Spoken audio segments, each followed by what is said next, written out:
Now here's another tip for you when you're making steel cut quick cook oats. Not all brands are created equal. The stuff here from Trader Joe's was smaller granules, and the stuff here from Red Mill, Bob's Red Mill, was a little bit larger granules, and I found that this Red Mill took just a few minutes longer to cook than this stuff here, okay? So read your directions and check it out, and after a while, you know what? I started doing this about 3 or 4 times per week, and it just started becoming a habit.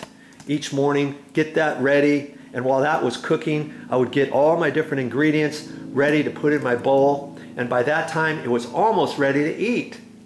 And it's just a good thing to eat a good breakfast and wholesome too. Hey, there's so many good things about steel cut oats. I really like it because it's kind of chewy, sort of it has a little texture, and I like to chew on something. I don't like, you know, something like cream of wheat or malto meal or something like that where there's no texture, no body, no chewiness. That's what I like. Hey, here's another thing. The good thing about this stuff is you can buy it in bulk containers, well, containers like this, but lots of them. You can just leave them right in your pantry before you open them. Once you get ready to open it, you know, put it in the refrigerator. Then you're going to need to make it refrigerated the whole time. And make sure you give it a really good shake periodically, because all this stuff is going to settle down to the bottom, okay? That's on anything that you see like this. Shake it up good. Oh, that's funny. It's 1:30 in the afternoon and I'm just eating this for breakfast. Well, you know what? You really don't have to just eat this stuff for breakfast. You can eat it at lunch, at dinner, whenever. Now let's see what we got here. It's been about 5 minutes, but I don't think it's ready just yet. I'm looking at it and it's still pretty runny. It still looks like it's got a little bit of water in here. So I know it needs to go a little bit longer, so I'm gonna just keep it mixed. Make sure it doesn't burn or stick on the bottom like that. I'm gonna put the lid back on. I'm gonna leave it on for a little bit longer, okay? Don't take it off until it's ready.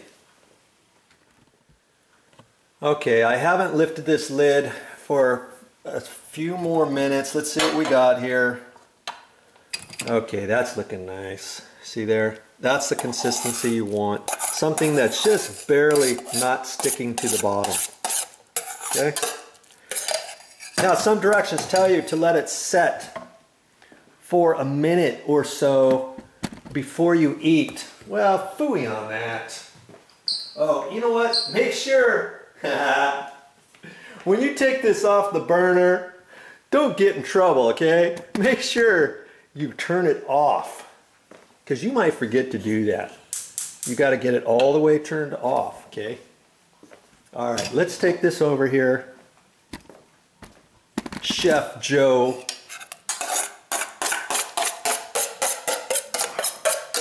I've got my almonds in there too. Oh, this is going to taste good. I can already start tasting it right now. I've got my blueberries in there and everything. And at this point, I'm just going to take it over here to the sink. Yeah, it's still hot. Oh well. I'm just going to put a little bit in there. And I'm going to kind of clean around the edges there. And I'm just going to let the rest set in there and let it soak. And I can take care of that later. Okay? The important thing now is to eat.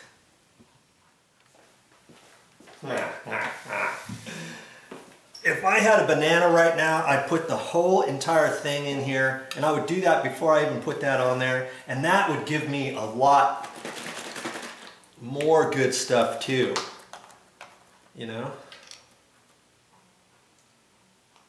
And I like lots of milk on mine.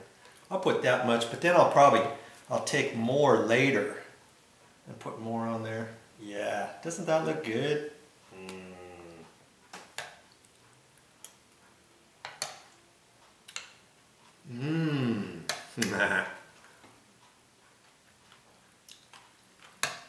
I could eat this every morning.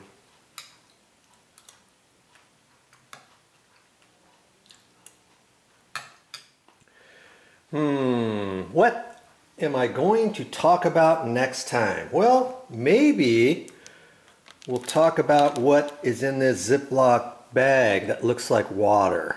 Ha ha ha.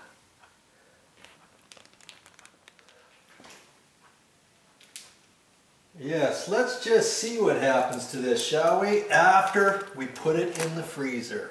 That's what I said.